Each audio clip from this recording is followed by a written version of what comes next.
Tucson on the Star Pass. What we did was that we gathered some clay materials for pottery, and as you can see, if you look around, you know, there's some red mountains out that way. I like the red mountains because it has a rich value of clay, and then they have different colors. So what we did is that we gathered some, and want to show you how it's done when you get the clay. So what you do is when we dig it out, we put water in like this.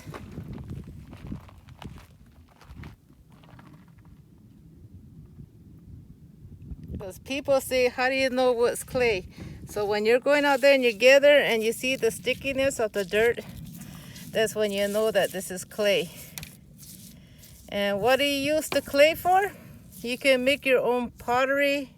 You can make your own dishes, your own ha'a, your oya, or anything that you want to make with the clay pottery. Because to me, I feel that that my grandmother done this, and I've worked with several other ladies in the community of Untitled Nation that we sit together and we do clays and demonstrations how to make all the pottery.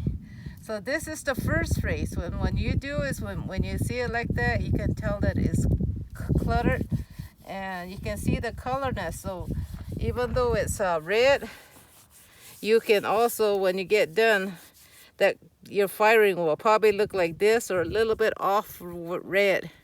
And what you do is that when you get it, they say that just go ahead and throw it in a pot like this.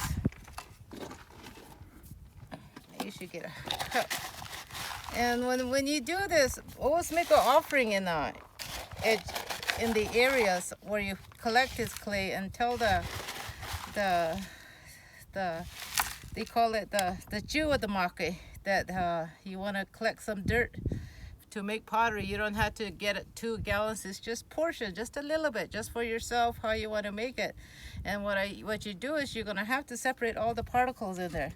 When I talk about particles, you have a lot of dirt in there. You got rocks in there that you need to separate, because what you're doing is you're going to be grinding down and taking out the rocks. And here's one of the little grinding stones that I have, and all you do is you just turn it.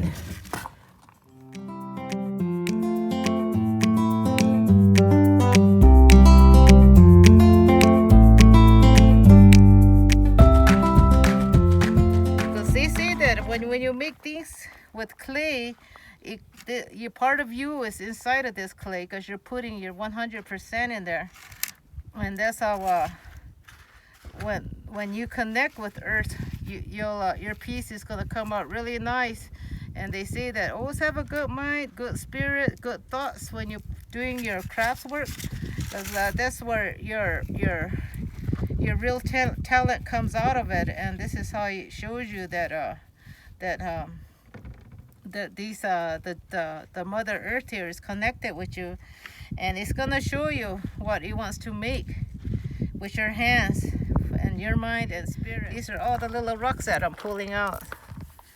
And then only thing you're doing is that you're just throwing the dirt out, the rocks out, and then you're just gonna grind it up, and then you're gonna separate it with a swifter.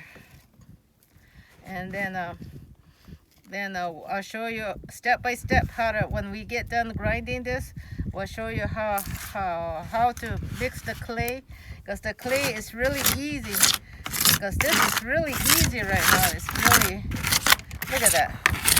See how much it really knocked down? We knocked down a lot of clay already.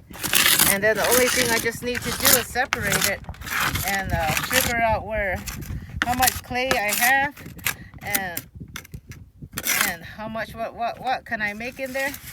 And a lot of people say that, where do you get your rocks at? I bought this one at the rock show last year before the COVID came, and these are like $2.50. So we'll continue on with the next project.